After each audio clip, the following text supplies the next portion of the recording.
It's Too Many Men on the Mic, presented by Netfront LLC. Now here's Coach Drew and Coach Jared.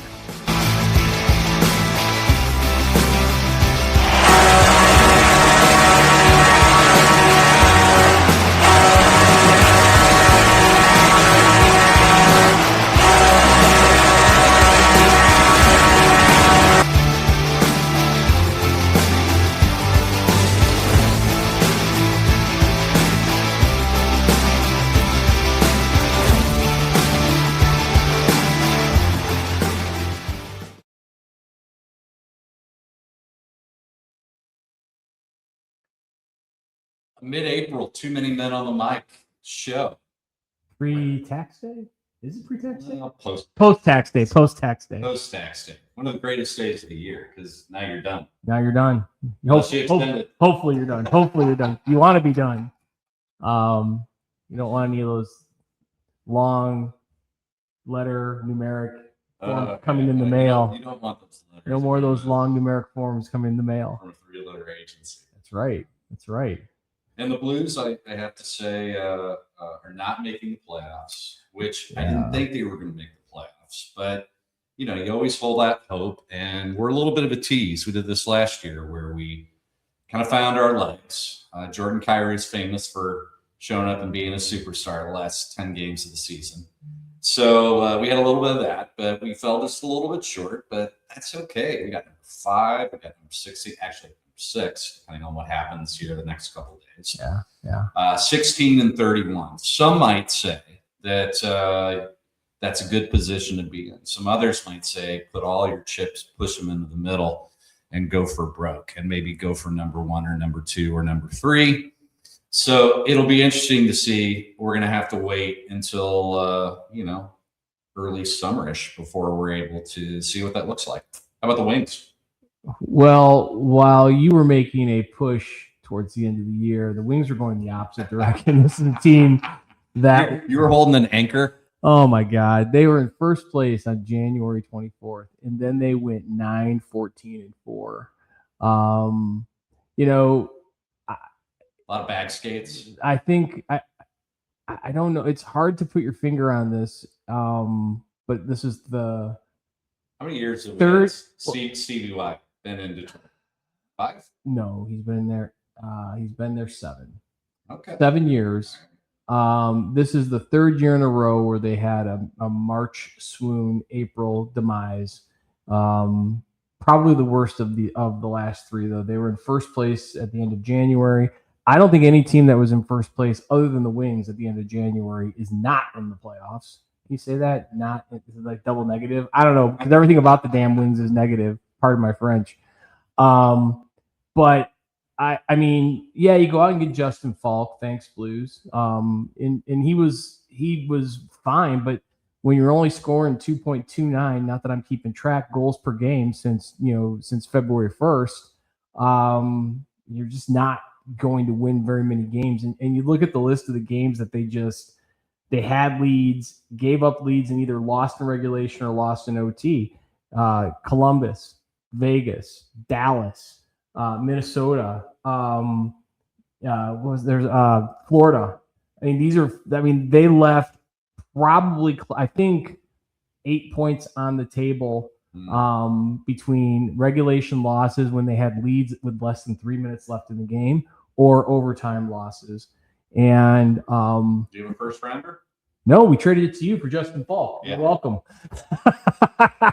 Yeah. And at this point, the Wings don't need any more young players. They have 11.2 million in cap space, just about. They've got pieces to move. It's a pretty shallow free agent pool. Now that Artemi Panarin re-signed with that signing trade deal with the LA, I mean, I don't think that there's much to really go with. I mean, no offense to Leo Carlsson, but we don't need Leo Carlsson. We're not going to get Logan Cooley. There's no way he's not getting re-signed by Utah. Those are RFAs. So, that's the other thing too. Yzerman doesn't do offer sheets. I'm like, you know what? Your job's on the line. I would offer sheet I would Fantilli, Robertson, Cooley, Lane Hudson, offer sheet them all. I don't care. That's silly for sure. Yeah, but then the best free agent out there, maybe Adrian Kempe, but I think LA is going to do everything they can to re-sign him. Alex Tuck, maybe, I don't know. I mean, he likes Buffalo. That's where he's from. Yeah. But we need as if I'm out there skating with them. The Detroit Red Wings need a second line center not named Andrew Kopp or JT Comper or Michael Rasmussen. But I digress. We're here to talk youth hockey. So youth hockey. So let's shift to positive. We'll right turn, and let's bring on our first 3-time guest of the Too Many Mike Show. Was that on your bingo card that this guest was going to be our first 3-time guest? Never, but he is incredibly entertaining, and for that reason, many others. Let's bring him on. We're bringing on the recently graduated or soon to graduate Rockwood Summit senior hockey player, Blake Warren. Blake, what's going on?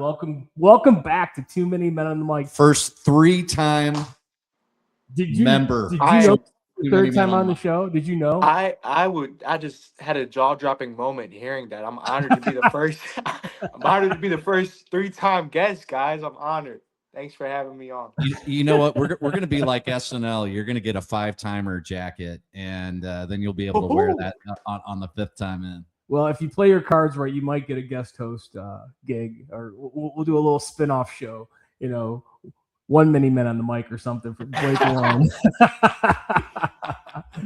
Blake, thanks for coming on board. You can't change the Too Many Men on the Mic. It's such an iconic name. Can't change it. Well, are you subscribed to the YouTube channel? The answer is yes. Yeah. Right? And I'm subscribed, and I'm I don't know what it's called on Spotify, but it's in my library. It's subscribe, following on Spotify. Following. There you go.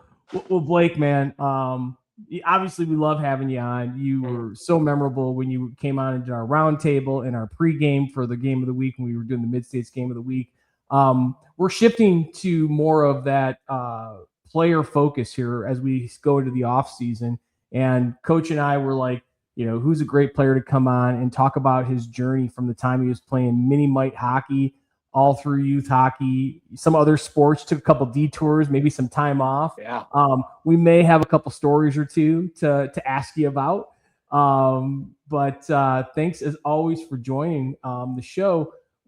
Start us off though, man. How did you get into hockey? And talk a little bit about that, the program you were with, and who was the catalyst, there's a word, that got you into hockey as a little guy. Well, first of all, I want to say I might be the first 5 times guest on Too Many Men on the Mic because I'm actually a junior. So. Oh, that's right. That's right. You are a junior. Yeah. No offense taken. No. You're gonna have to be the 6th time guest. Yeah. So I might. We're gonna edit that. Guys next to the hockey journey isn't over, right? It's just getting started. But let's talk about it. I first got into hockey. My dad played hockey in high school for a short stint. He played with the Limburg Flyers. He was on the Limburg Flyers. Played. Yeah, I know, right? Terrible jerseys. Played for 4 years there, but nothing other than that. And then my older brother was playing when I was about 6 or 7. He was in 8U. And you know how it is when you're at that age, you just want to be like your bigger brother. So that's how I first got into hockey and to learn to play, watching my brother play. What organization you were with? Afton? Were you with? Oh yeah, we were with Afton. We were with Afton pretty much the whole way up until I stopped playing club. Yeah, it still looked the same back then. Yeah, right. Has their logo ever changed?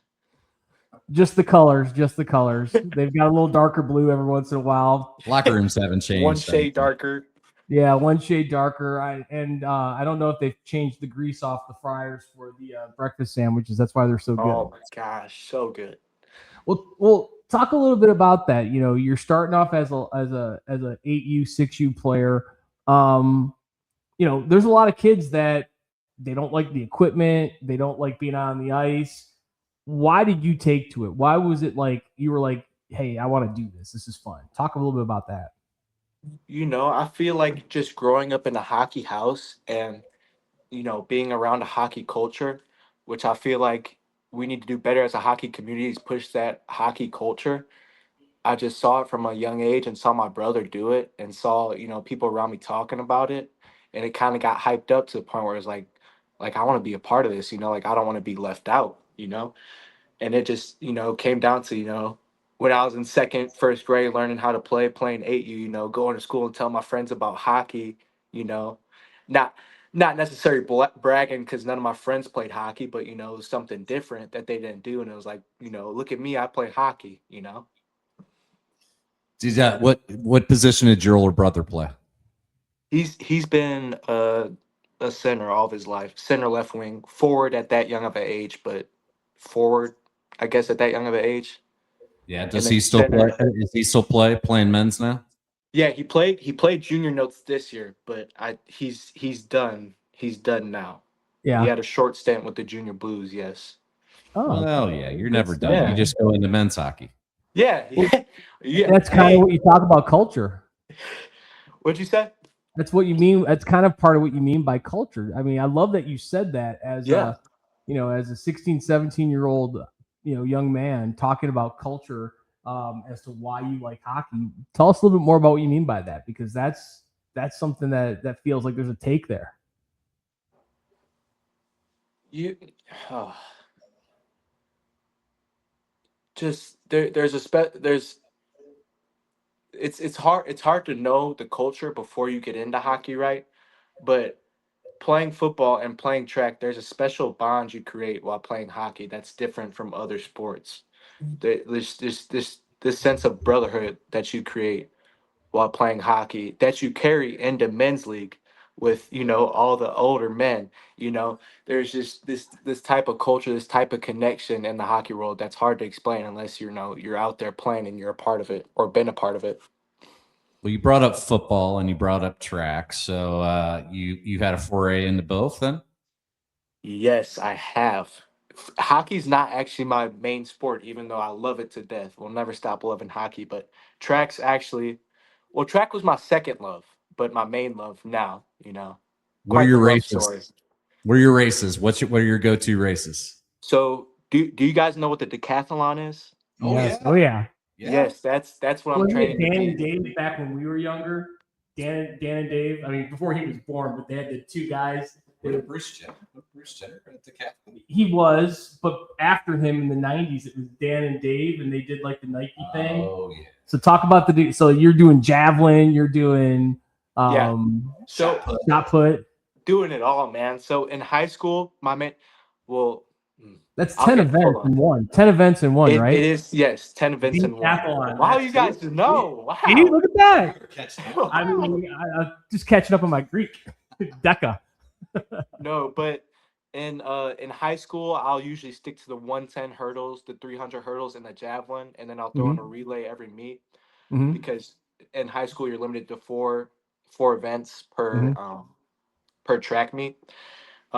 Last year was great. I really got into track last year. I set a few freshman, sophomore records for my school.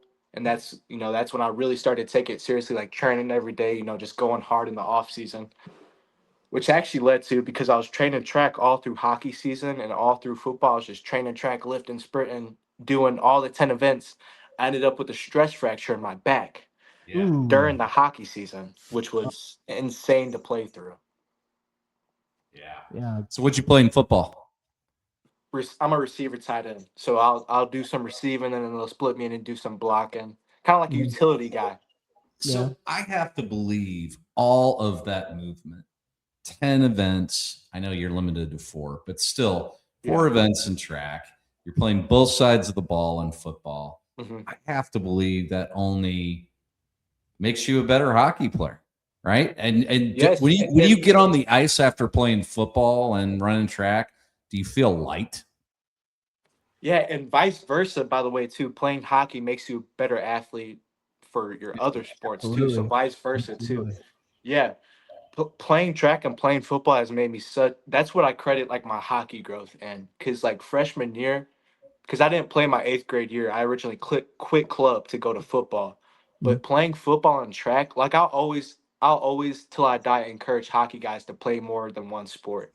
Like, Yeah. don't just be a hockey guy. Because playing football and playing track just made me so much more quick on my feet, so much more faster, and I was able to utilize those skills in hockey to just improve my game so much and change my play style. That quick twitch. Yeah, man. Off. Well, it's funny you mentioned football because I had a little text back and forth with one of your teammates, Wyatt Schneider, who also multi-sport athlete, huge Yes. baseball, great baseball player, Great athlete. great baseball player, great athlete. And he mentioned that your football mentality. Whenever the guys would always try and be on your team in the 1v1, the 2v2s, the 3v3s, because you were just gooning people out there on the ice. So talk a little bit about that. As it makes you you embrace that physicality. Talk a little bit about that aspect of playing multiple sports and bringing that to hockey and vice versa.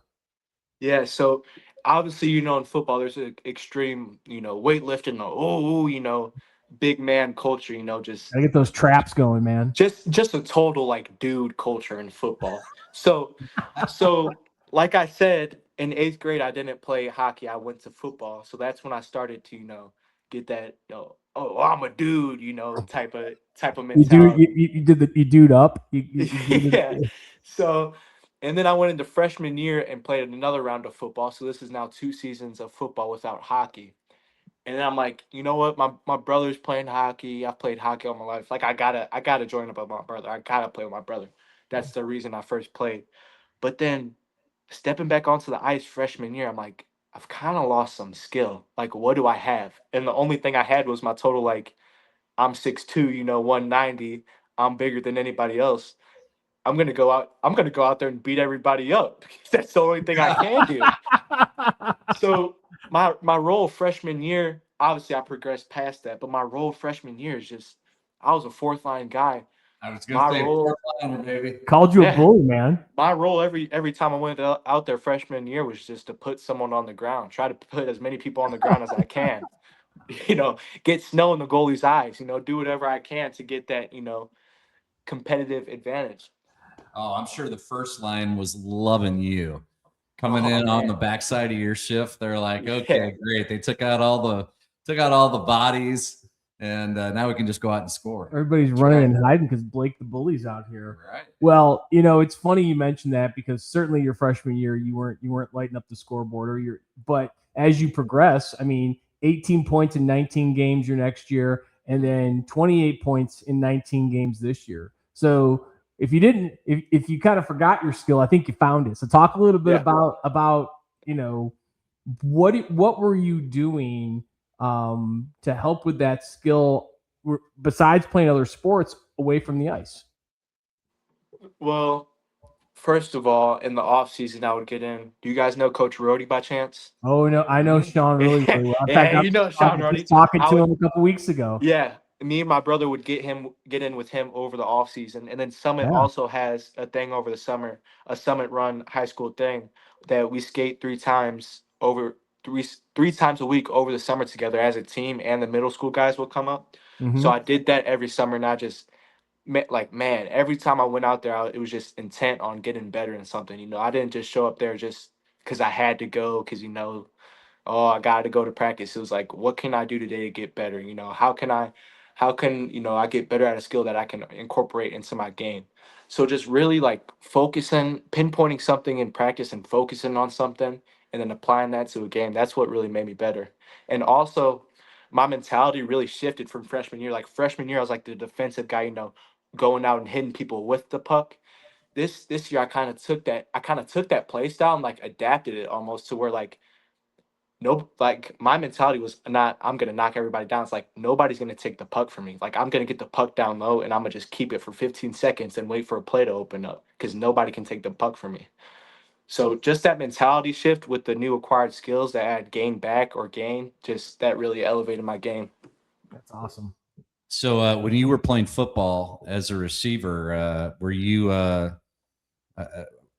kicking on your sprinting skills there? Because you're a decathlete. Were you just was it smoke as soon as you got the ball and no None of those cornerbacks and safeties could catch you. Or are you a possession receiver, man? You're a PO receiver, right? Possession receiver. So yeah, funny enough, I've never like I'm not to brag, but like I'm, even though it doesn't look like it on skates too, like I look slow on skates, but like I'm fast. So even though I'm fast in football, like I feel like I started late to where I never really learned how to like, bounce off a tackle or, juke out someone in open field. So You didn't have to. You just run away. Oh yeah, I was always that go up and get it guy and then just run north as long as I can in football.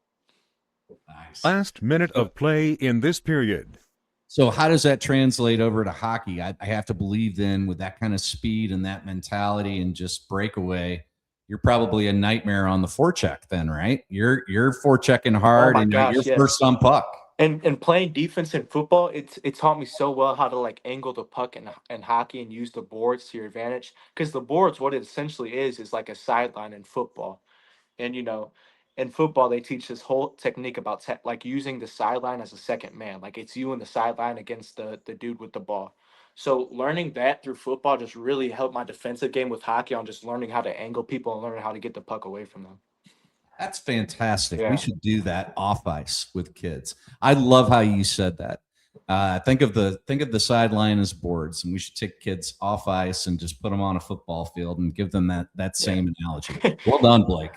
Well, Blake, we're going to take a quick break here, pay a couple bills. When we come back, we want to dive into some funny stories and some things about hockey that makes you. What you took from the game and what you put into it. So we'll be right back here with Blake Warren with Too Many Men on the Mic.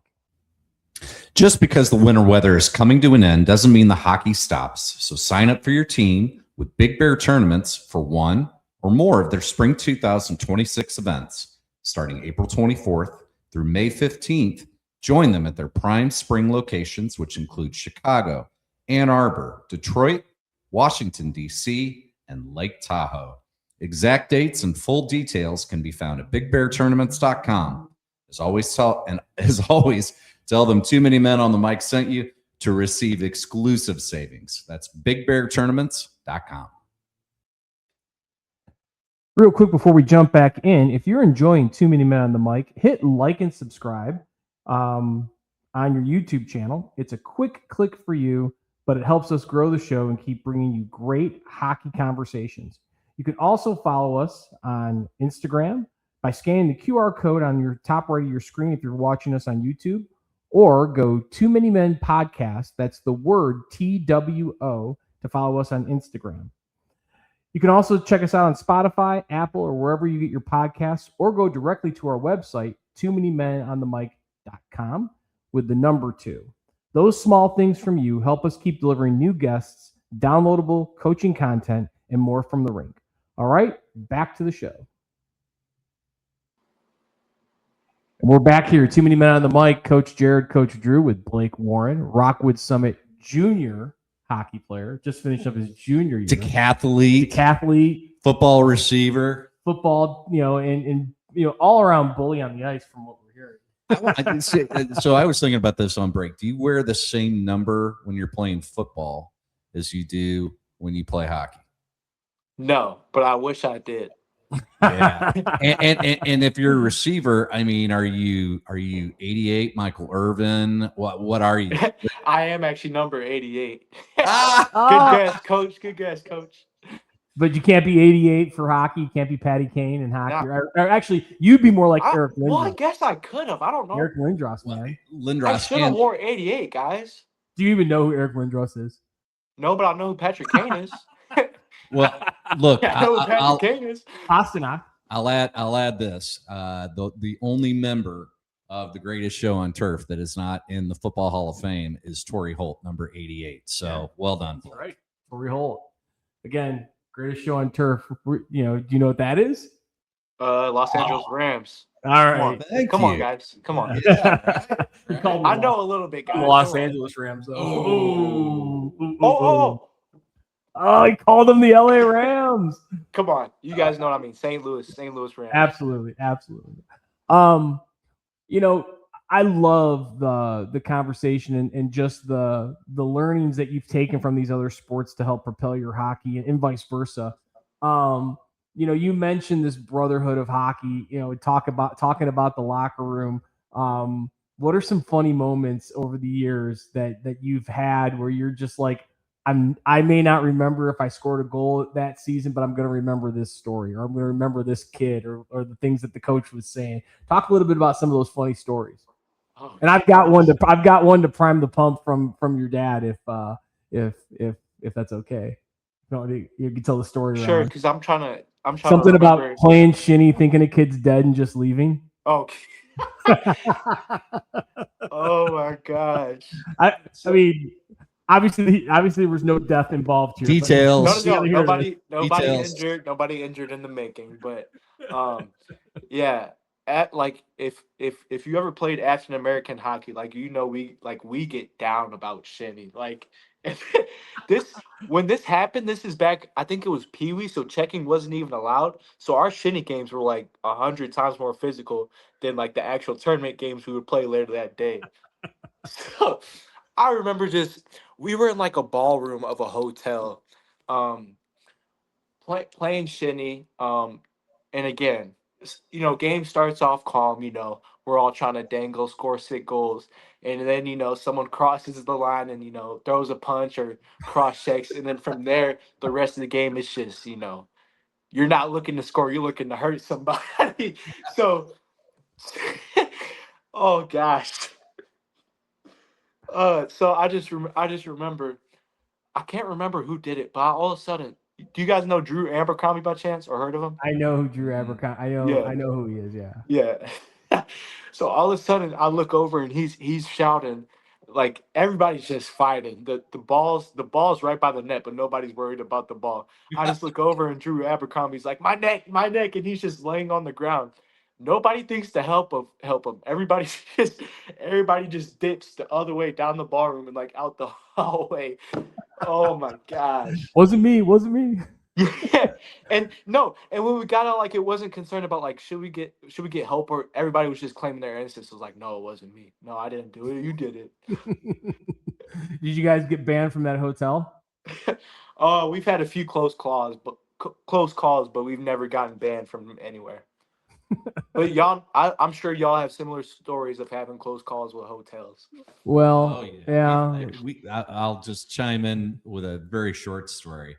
One of my sons, we had a cop show up because somebody that was on the floor called down, I think called at the desk, tried to get their attention, and then eventually ran out of patience, called the cops. The cops came up, and I looked at the cop and I'm like, are you kidding me? A cop to referee a shinny game? But I like your story better because that's that brings back youthful memories for me when we used to play shinny hockey, and then you start and you're looking at the puck and then you stop looking at the puck. There's always shenanigans. I can remember a couple of my buddies when I was in high school, we would spend the night at my friend's house and get up super early in the morning to go to this skate at Jack Adams Arena in like a pretty rough part of Detroit. So we'd get up at like 4:30 in the morning to go. You grew up in Detroit? Yeah, wow. I grew up in Detroit, man. Yeah. I did not know that. That's now great. You do. Come on, lay some 8 Mile out there. Yeah, right. Well, so anyways, the thing we would do is we had this van. This kid's dad had this van, like the Scooby-Doo, and we would. Did it have windows? It had little circle windows in the back. And anyways, so the key is we would go to Jack Adams. We would skate for an hour and a half. And then we would leave. We'd always have to get gas because the gas mileage on this thing was terrible. And there were 5 guys in the back of it. You got like 4 miles per gallon. Well, we would go to this same gas station. The key would be to always try and leave someone there. And I'm in there. I'm like getting a candy bar or something. They pull away, and I'm running down Livernois Avenue. Don't leave me. Don't leave me. And then they would stop. You'd get closer. They'd go. So it's stuff like that, things like that you remember. Were they yelling, "Run, Forrest, run"? Oh, this was actually right around the time of that movie too. So they're probably saying some other things, but yeah. So those type of stories, and then obviously coaching and being around. Sometimes the funny stories about the parents that we won't talk about on this podcast today. Yeah. Oh, I have a lot of stories too. That yeah. Well, let's hear them, man. Let's hear them. Well, I'm saying I don't know if they're Change the names to protect the innocent. They're not R-rated, but I don't know if they're necessarily PG. Yeah, they could be fictitious names. Yeah, we could change the names to protect the innocent as long as nobody's. I'll get into some more squirt memories. That's like Absolutely. more of Let's hear 'em. our generation. Like again, you guys didn't have the luxury of this. You guys probably had the Nintendo or whatever it was called back then. But Sorry. bringing the Xboxes and bringing the PlayStations to the hotel and having NHL tournaments or playing Fortnite, all bunking up in one person's room.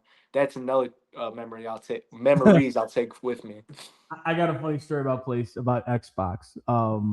So I was coaching a team where Vladimir Tarasenko was one of the dads. His stepson was our goalie, and he went on one trip with us. It was the year he had his first year he had a shoulder injury, so he came with us on the trip. And so my son Brendan, there's a couple other kids, are in his room playing NHL.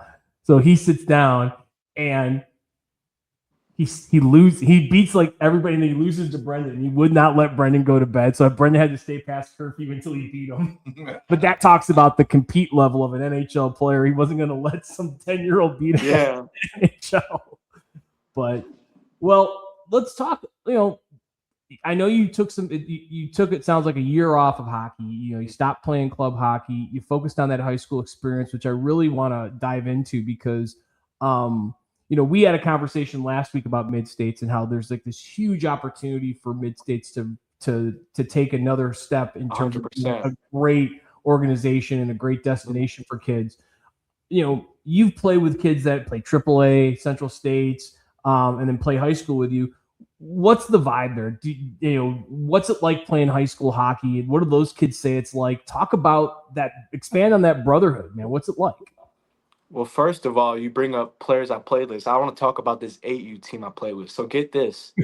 on one 8U team, I played with Carson Andrews, Cam Wilson, and Chase Blanchard. I think one of them, I think Carson's in the USA development program. Yep. He's in the OHL or something. Mm-hmm. I forget where Cam Wilson's at. I know he's Blanchard, did he just get tendered? Blanchard just got tendered. Yeah. Shout out to Chase Blanchard. I love that dude. How about how were those shinny games? Oh man, and all how all three of those, like when you're that level of a hockey player, like how competitive you are. Just straight competing at 8 years old over a shinny game. Just very competitive. I gotta believe Carson Andrew was big even when he was 8 years old. Oh, he was freaking huge. You did not want to mess with that dude. And that's coming from me, who's always like been bigger for my age. Like you just didn't want to set him off the wrong way.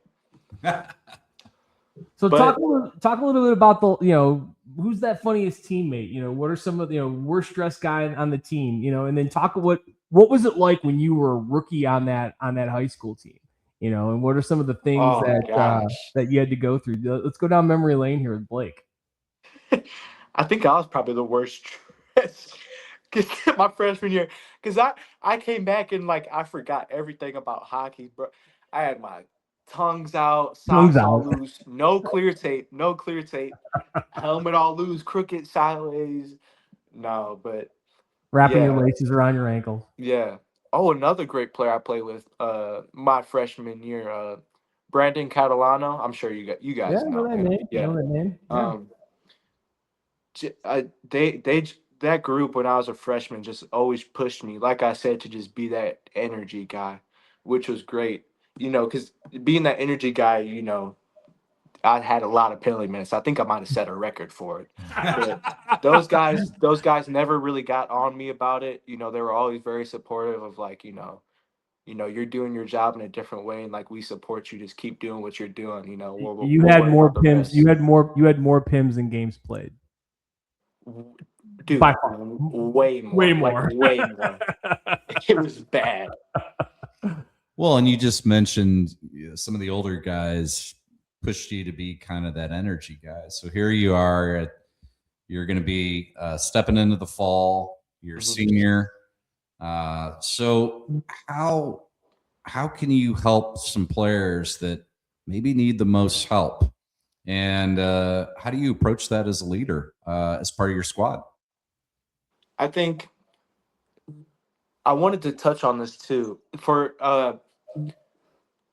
like my not my mission, not like my purpose, but like one of my goals is to bring high school hockey to like where it is like high school football. Like I want that culture for hockey. So I just like I've already talked with young guys on the team, just about pushing to get better. And I tell them my story about like, hey, like you're never out. Like I freaking had maybe what was it, 5 points my freshman year, you know, and now I'm a 28-point scorer and just using other players I know as an example, using me as an example, just how do you want to be remembered like when you're gone, like what do you want your legacy to be at Summit Hockey, and what do we want our legacy to be as a team?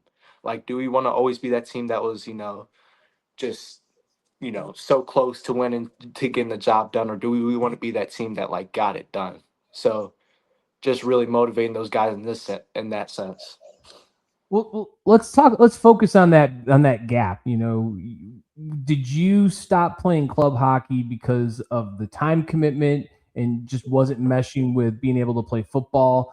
Was it something that maybe the club hockey coaches were like, "Hey, one or the other"? Why was that? Because you mentioned your brother and him being such a great influence on Mhm. you. Talk about making that decision when you're a 12, 13-year-old. That could not have been easy. Yeah, definitely a hard decision and great question. Um, So the year before I quit, that was like the COVID year of hockey, which was just super strange. You guys were around it. It was Oh yeah. just, traveling to cities to find games. And I was on Eagles that year, so I Mhm. was playing Central States, but the Central States League just got shut down. So Yep. we would just travel and like find random games. And we made it the best we could. Shout out to the coaches and everybody that made it the best they could, but it was just a super weird year. And looking back upon it, I think maybe like I quit because I wasn't feeling like a diehard passion for the game. Like I wasn't really passionate about it. Like going to practice, I was like, I got practice. Going to game, I was just like, oh, I have a game.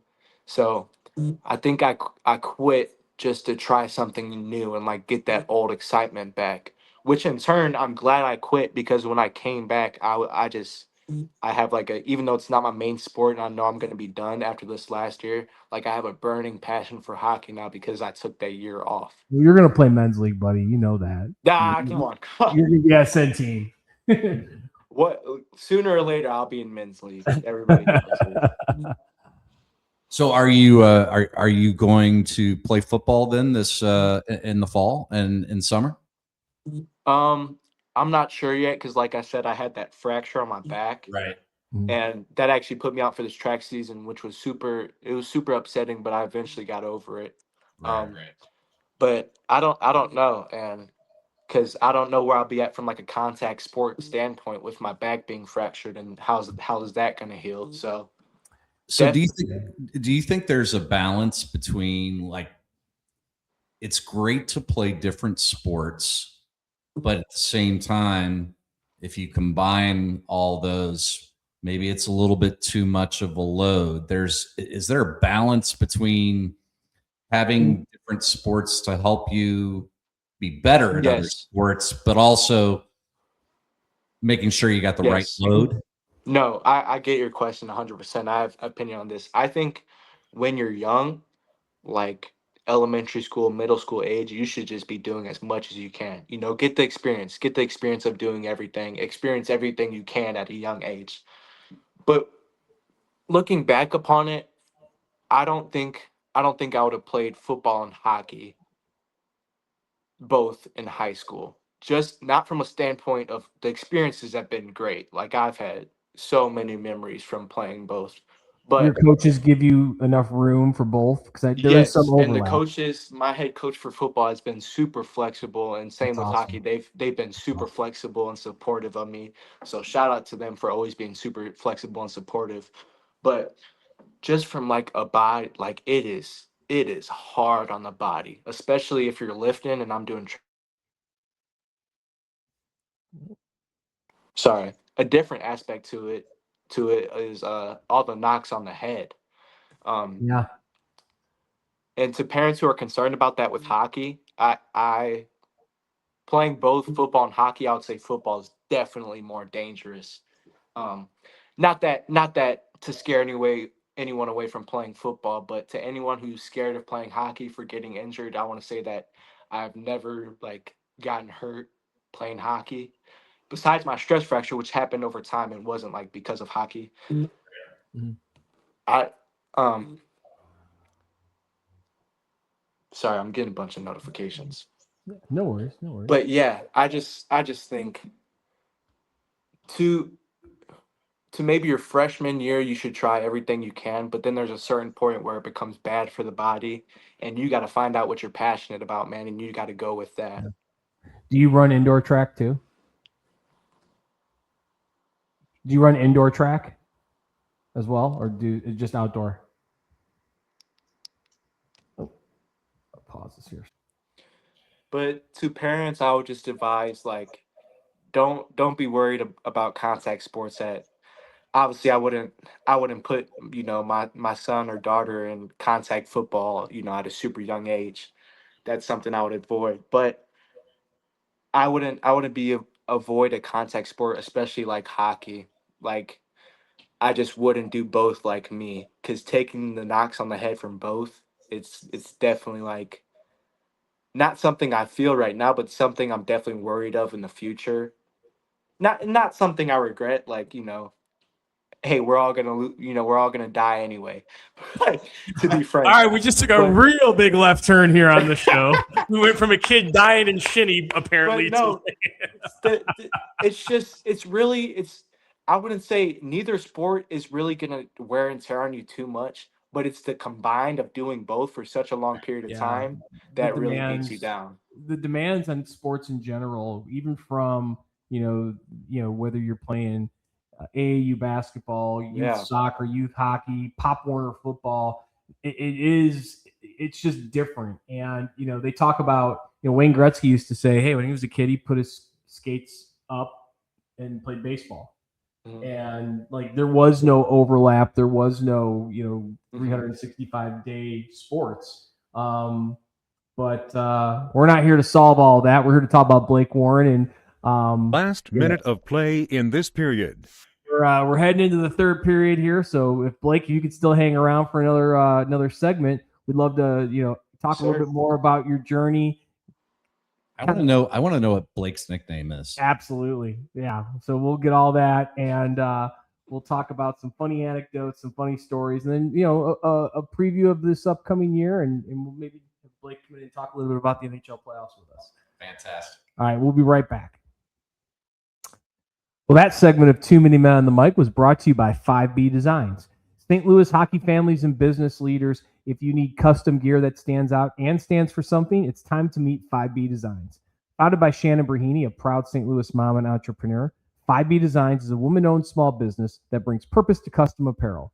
Whether you're suiting up your youth or high school hockey team or leveling up your company's branded swag, 5B delivers top-notch quality with a personal touch. You need a team store? Not a problem. Corporate polos or event giveaways, they've got you covered. 5B makes it easy with fast turnaround, flexible service, and designs your players or employees will love to wear. Check them out at stores.inksoft.com/5B Designs. That's the word 5. And if you are watching on our YouTube feed, go ahead and scan the QR code on your screen and see what great gear and great service looks like. Again, folks, real quick before we jump back in, if you're enjoying Too Many Men on the Mic, hit like and subscribe on our YouTube channel. It's a quick click for you, but it helps us grow the show and keep bringing you great hockey conversations. You can also follow us on Instagram by scanning the QR code on your screen, and be sure to download, follow, and rate the podcast on Spotify, Apple, or wherever you get your podcasts. Or go directly to our Instagram at Too Many Man Podcast. That's the word 2, TWO. Or our website, toomanymenonthemic.com, with the number 2 in the URL. Thanks for following, watching, and subscribing the show. And now, back to the show. We're back with Blake Warren, athlete superstar, football player, hockey player, track athlete. Bo Jackson. He did. Yeah, he is. He is like although Bo didn't. Although Wayne Gretzky was like, no, Bo, you don't know hockey. Blake, I want to know what's your nickname on your hockey team? B beans. I did not have that on my bingo card. Beans? B beans.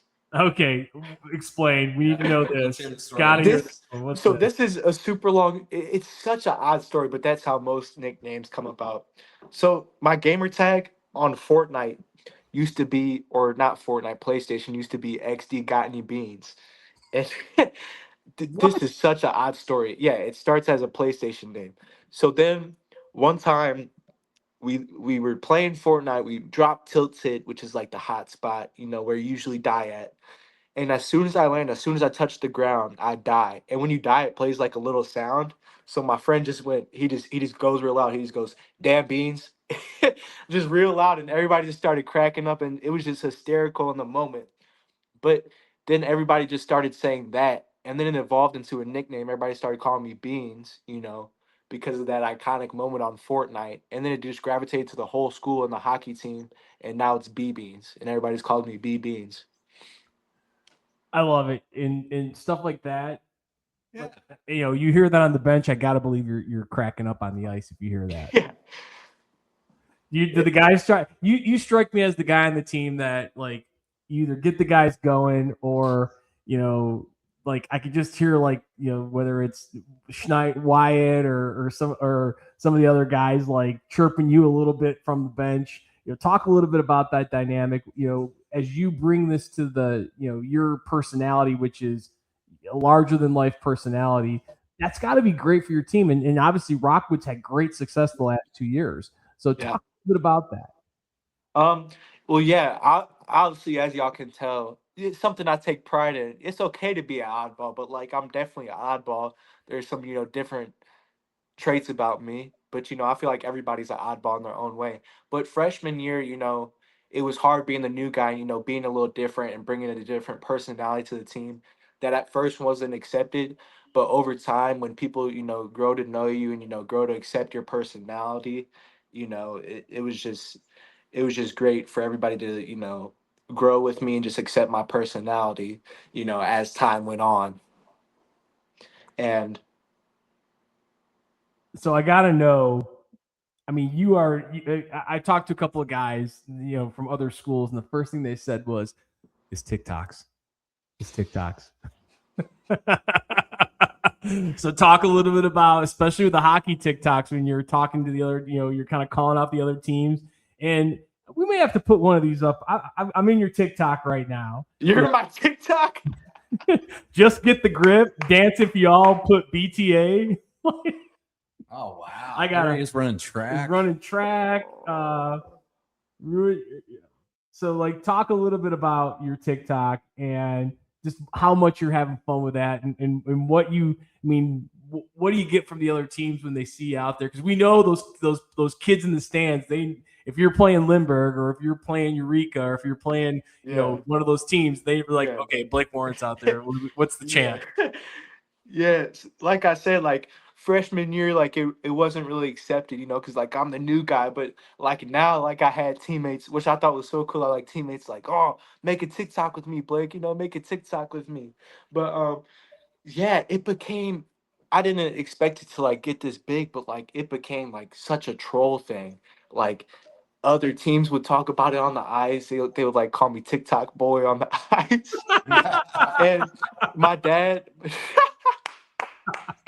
So I gotta understand what this is all about here, man. Let's see it.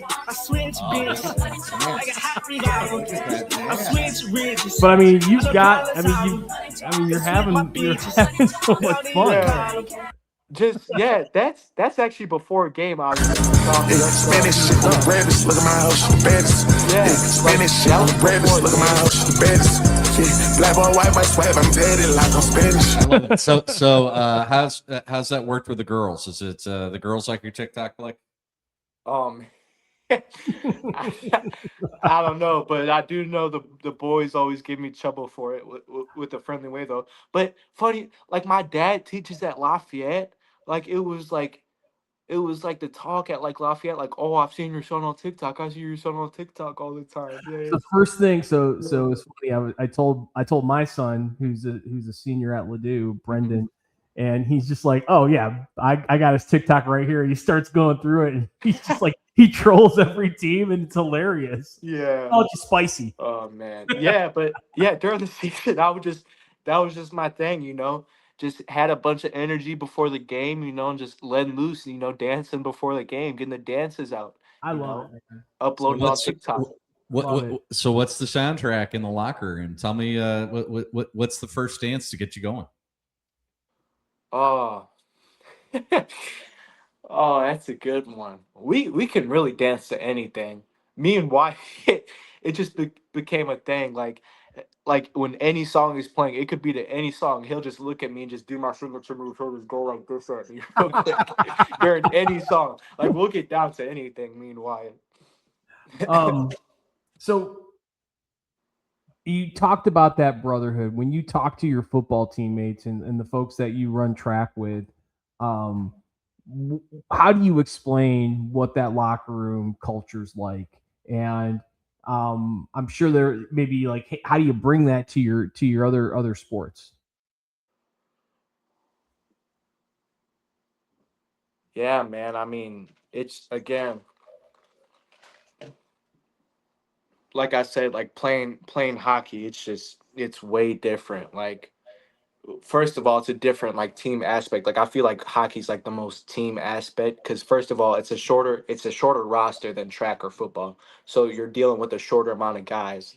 So therefore, you can just grow bonds with guys quicker and easier because it's less guys. It's more tight knit. So, um, yeah, like in track, like I've just tried to bring that to track because during track, like so many people look at it as like an individual sport because oh, I'm doing my individual event, but like I've tried to bring that like team like we're going to war type of mentality that we have in hockey. Like I've tried to bring that to track. Like, hey, even though we all have our individual events, like there's still a team score to this. Like we're going to war for each other. Like when you're running, like run for your teammate. Like get that extra point for your team. So you go over the pole vaulters that are laying on their back while you're Yeah. running hurdles and going, get up. Yeah, get up, dude. Let's go. Like, come on. Like I'm out here running for you. You're out here jumping for me. Like we're all like a joint brotherhood. Like we're doing this for each other just as much as we're doing this for ourselves. So let's hit a couple things. We'll start off with the adversity first. Toughest thing that you had to go through in hockey. It could be youth hockey, could be high school hockey, but the toughest thing that you had to go through, and what did you learn from it? Oh man. I'll say during my sophomore year. This is an exclusive story, guys. During my sophomore year, but I'll open up about it. During my sophomore year, it was a Breaking news, folks. Breaking news. breaking news. During the preseason tournament my sophomore year, and again, like I said, playing high school football, like I've seen the culture there. Again, hockey has a different like type of brotherhood, type of tight knit, but like the culture in football, it's like it's just so serious in football. Like Monday, Tuesday, Wednesday, Thursday, Friday, like all we do is football. So I tried like my freshman and sophomore year, like I've been trying to like push that culture onto the hockey team. So during a preseason tournament, we had a game the night after homecoming, and yeah, so you guys Okay. can imagine. Yeah, And I'm yeah. like, and I don't really get into much a lot of that stuff, but it was after homecoming, so a lot of dudes showed up, showed up. They're a little tired. They're Yeah, probably they weren't ready to play their A game if you're catching my drift. So yeah, before the game I'm kind of irritated because I'm like really like we have a even though it's a preseason tournament, like it's a playoff game, like I'm trying to win this tournament and you guys are gonna show up, like that was my mentality at the time. And during the game we ended up getting Yep. we ended up getting our behinds kicked like anybody expected. But during the game I was kind of people were getting on me a little bit. I forget for what, but then I started to yell at them, which I shouldn't have done. But then I started to yell at them, and it was like a lot of banging heads during the game to where in the point the second intermission, like I was, how we have the team huddle at the intermission. Yeah. I was late to it, and I was kind of skating, taking a minute of my own, and I got into an argument with my coach. And he's like, get over here. I'm like, I'm like, I am. I'm just taking a second for myself. And he's like, do you need to go to the locker room? I'm like, yeah, I think I'm due. Like, I'm about to lose my cool. So I end up going to the locker room, walking out on the team during the game, which was not a smart decision looking back on it, but that's what I did in the moment. And then right as I'm getting done from taking a shower and loading up my gear, the team walks in. The game gets done and the team walks in. So that was awkward, as you can imagine. And they're all yelling stuff at me, and I'm yelling stuff at them. And then, uh, story wrapped up. We get home. My brother's the captain because this is his senior year, my sophomore year. And I'm like, Carter, like, I'm not playing. Like, I can't do it if y'all are doing this. Da da da da da. Um, I eventually ended up, making up with the coaches and all the players. Saying sorry. They said sorry to me. A lesson I really took from that is like, not everything, although like I'm super competitive and always want to win, like not everything in life like has to always be so serious. Like something my mom said to me that really stuck with me is like, when you laugh together, like then you can cry together. And Mom like knows what that best. means to me is like, you're not like, looking back on it, you're not going to remember, how many points you scored or how many games you win. It's always going to be like the memories that you guys shared, which is I just kind of got that my junior year. Is like I don't care that I had 28 points or like we made it back to the WIC. Like it's all the memories. Humble Like brag. Humble you know brag. what I mean? Humble brag. But yeah, seriously, like it's not the points you score, the games you win. Like it's all the fun memories you make on the way during the process. So that's kind of a memory I learned. I've applied to my everyday life, is just to be present in the moment and know like those big moments of winning the big games and winning the big competition. Like those will come, but like right now you have to be present in the moment with whoever you're with. Well, speaking of competitive games, did you happen to watch the NCAA Division One Frozen Four this No, past Thursday and I'm not. Saturday? So listen, I'm not even like, I don't watch hockey like that, but something I did do this season, I went to almost every mid-states playoff game, which I Nice. enjoyed Nice. so much. Oh my gosh. MICDS Parkway West was a good one. That was a phenomenal game. Like I think I almost enjoy watching high school hockey more than I do playing it, which is insane to say. Very But cool. but like I said, it's the memories with the guys. Like our whole team would go to these games and just watch and just have a blast watching these games together. So Well, let's talk about a great moment. Share with us the best goal. Like, walk us through your best goal. uh best goal swag wise or like moment. Um, I take that back. Swag I don't wise, have come a lot of on. Let's swaggy go. goals. No, no, no. I don't have any swaggy goals. It's all down low, banging at the all goalie. right, best goal moment. Let's go. Oh And I want to hear about the man, selling. this I is a got to hear good about one. the I have a selling. lot of good goals. Got to hear. Man. Okay. I got two. Freshman year. Against Ladue. So I know you remember this one. It was against Ladue. Um, we had just tied them 7-7 in game one, which was a crazy game, like crazy game. One of my most favorite games. But the second game, I just got sat in the first game, like I got benched. So second game, I'm like I gotta do something to help the team, or else like I'm not gonna be able to sleep at night. So my first shift of the game is I was on the power play unit. So we draw a penalty, and I'm looking around, I'm getting excited, I'm like, oh, I'm about to go out, I'm about to go out. So then the whistle blows. My coach looks at me. He says, Blake, I need you to score an effing goal right now. I'm like, okay, coach. Off the draw. My brother takes the draw. He lifts the dude's sticks up. I just crash in off the draw. I pull it between the dude player's legs, and then without even looking up, I just slap it towards the net.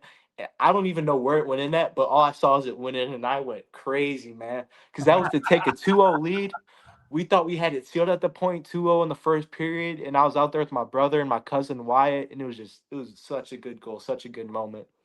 That's awesome. Yeah.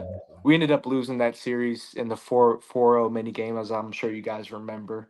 But but my second favorite goal, I think I talked about it when Dewey Rogers was on here, was Oh yeah. against Oakville. I had the first goal in that game, off a tip, but then we were down 4-3 with a minute left. This is like season on the line. Like if we lose this game, we're in a bad position to where we could get knocked out. So we get a power play. I go out there, time's ticking, like 50 seconds. We're passing the puck, trying to get something open. Then it gets tied up in the corner. My teammate Evan Durodi kicks it out to Connor Stark, and he just throws it on net. And all of a sudden, it trickles out behind the goalie. And I just kind of jump and dive at it and just tap it in. It goes in, 4-4 tie game. And again, we just went insane, like crazy moment.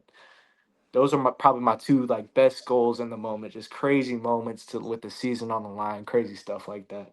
Well, you got one more year in you. What are you looking forward to this year? Oh man, I would say, getting to play with my brother as the coach, because my brother's going to be coaching now. Oh, that's yeah. cool. Wow. Isn't that crazy? Cool now. So yeah, my brother, I didn't get to play because obviously he graduated, so I played with him my freshman, sophomore year. But this is kind of like a full circle moment because I'll be getting to play with him. Like my last year is his first year coaching, so I started with him and I finished with him, type of thing. That's awesome. That's Yeah. phenomenal. Well, Blake, this has just been great. Thank you so much for sharing your journey. Just some incredible insight and stories for other players who are coming up in this great game, parents and coaches alike. Speaking as a coach, I'd love to have 18 of you on my team, 18 guys that play like you, that type of intensity. Yeah. I might lose all my hair and go gray, but I think a team full of Blake Warrens is going to be a team that's going to play hard, compete, and be in the mix for championships. Yes, I appreciate that, Coach. I know we'll be talking throughout the season. Mm-hmm. Blake, thanks. I love your stories about playing different sports. That's great. Keep promoting that. Keep telling kids to do that. And you're an all-around athlete and a class act. Thanks for coming on the show again. Thank you, guys. Thanks for having me again. Always a pleasure. Keep doing the TikToks. Get yourself healed up, and we'll be talking, all right? All right, will do, Coach. Thank you, guys. See you, guys. Blake. See you, Blake. Catholic. I'm still just like, that's sinking in. So you don't remember Dan and Dave? No, I don't remember Dan and Dave, but I remember the athletes, and I remember Bruce Jenner and the 80s Fox. Yeah, and then, that's right. I mean, think of all the things that you have to be good at. And all the movements. I mean, you got to throw a javelin, you got to swing around in a circle and launch a shot put, you got to run hurdles. The hurdles would be that'd be too high of a hurdle for me. I just think it's so refreshing, though. You have a young man who has a phenomenal perspective. Oh, he's got a great attitude. Like great attitude, great perspective. He's authentic. He is himself. He is himself. And I don't smell any this. I can't even say that. Yes, he is himself. He is himself. And I just have this feeling we're going to be crossing paths with him again as the season goes on. I think we should have his brother and him back on, maybe like mid to late season. So then we can hear his brother's perspective on coaching him. I bet there'll be some good stories about it. I'm sure there will be. Maybe like right before the playoff. Yeah, because I think by that time, they'll have had enough time to, because it's going to be tough. I mean, if you think it's tough coaching your son, imagine if you were coaching your younger brother. I could not imagine. How many times is he going to bench him? Yeah, I mean, I got to believe his brothers, they're going to make his brother coach the defense or something. Oh, yeah. You can't talk to him, but well, what a great first of hopefully many of these player profiles that we do. He's gonna be a tough one to live up to, though. So yeah, the bar's high. So, but we'll find them. They're out there. Lots of kids with personality, multi-sport kids, and we'll bring them onto the show. But the bar's high. Well, I think, we obviously have some things going on in the world of hockey. You mentioned the NCAA, the Frozen Four. Shout out to DU. I know it's a sore topic. Yeah, you know what? Let's talk about it. Let's go ahead and talk about it. It is what it is.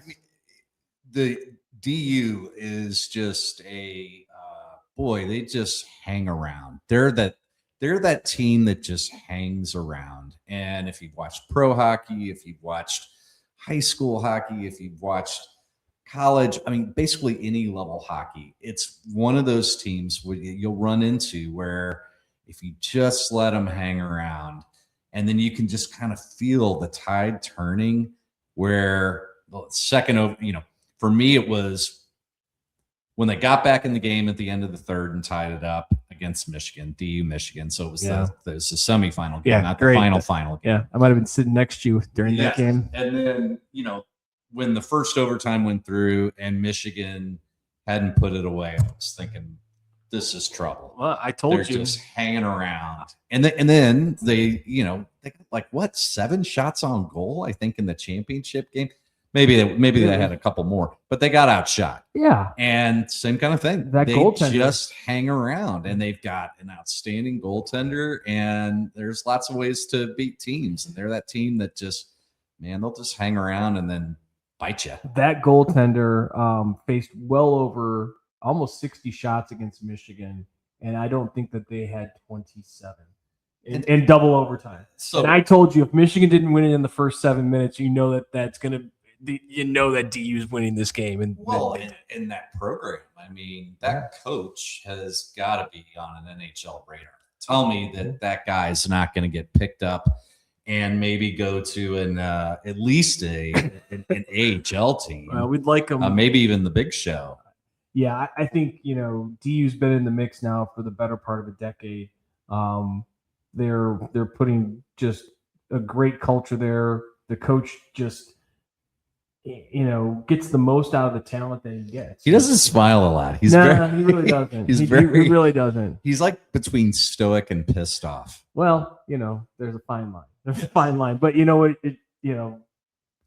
Can't argue his. Can't argue with success. He's probably a lot. He's probably a lot.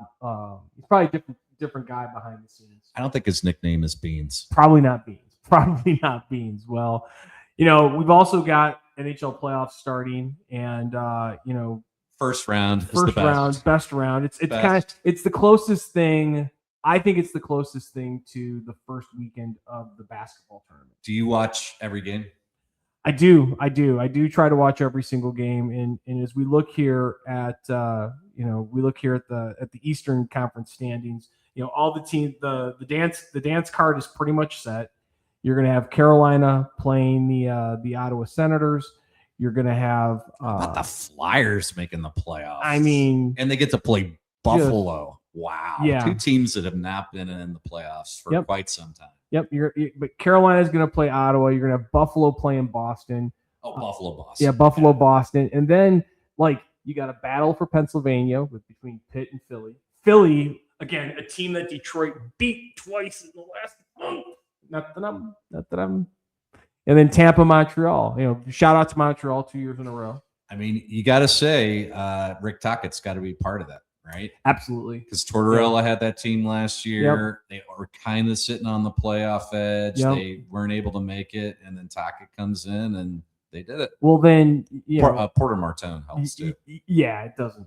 That kid, holy cow. You talk about, a kid that, comes in and just asserts his dominance. He was a man.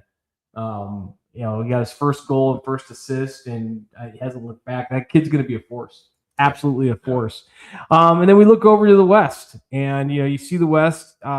Pretty much the dance card is set. It's just we don't know who gets to play Colorado. Well, right now it's LA, but I think that there could still be a flip flop. LA and the Mammoth could flip flop. I actually think there's still a chance for Anaheim to be a wild card. Because they're still, they still have a couple games left to play. But the question on this is who is going to survive that Dallas-Minnesota series? And can Edmonton, is this the year where Edmonton takes a big step back, similar to Florida, because they're not going to have Hyman, they're not going to have Draisaitl? They still don't have a goalie.